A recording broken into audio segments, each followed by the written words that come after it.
রাত পোহালেই দেশের বৃহত্তম রাজনৈতিক দল আওয়ামী লীগের ২০তম জাতীয় সম্মেলন। ২ দিনের সম্মেলন ঘিরে তাই চারদিকে সাজ সাজ রব।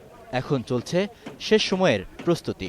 বর্ণিল সাজে সাজানো হয়েছে ঐতিহাসিক সোহরাওয়ার্দী উদ্যান ও আশপাশের রাজপথ।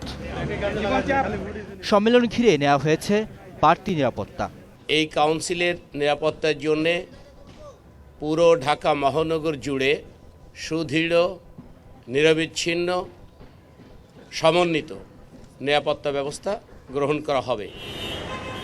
আজ থেকে সম্মেলনের 2 দিন সোহরাওয়ার্দী উদ্যানের সামনের সড়ক টিএসসি থেকে দোয়েল চত্বর যান চলাচল বন্ধ থাকবে।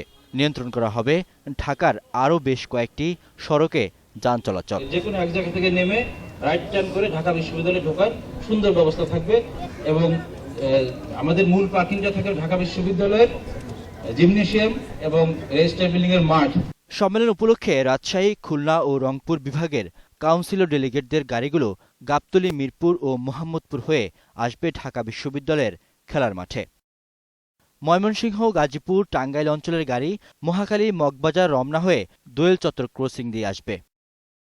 বরিশাল, খুলনা ও ফরিদপুর অঞ্চলের গাড়ি গুলিস্তানের 0 পয়েন্ট হয়ে আসবে ঢাকা বিশ্ববিদ্যালয়ের খেলার মাঠে। চট্টগ্রাম ও সিলেটের গাড়ি নিমতলী ক্রসিং দিয়ে চানখার পুল হয়ে দোয়েল চত্বর হয়ে আসবে। এছাড়া শনিবার ও রোববার সকাল 8টা থেকে বিজয় সরণি হয়ে ভিআইপি রোডের গাড়ি রূপসী বাংলা, শাহবাগ টিএসসি হয়ে ডানে মোড় নিয়ে ঢাকা বিশ্ববিদ্যালয়ের ভেতরে প্রবেশ করবে। এ সময় প্রধানমন্ত্রী শেখ হাসিনা সোহরাওয়ার্দী উদ্যানে না পৌঁছানো পর্যন্ত ভিআইপি রোডে অন্য কোনো গাড়ি প্রবেশ করবে না। তবে প্রধানমন্ত্রী সোহরাওয়ার্দী উদ্যানে পৌঁছানোর পর ভিআইপি রোড স্বাভাবিক থাকবে। রিয়াদ সুমন, 21 টেলিভিশন, ঢাকা।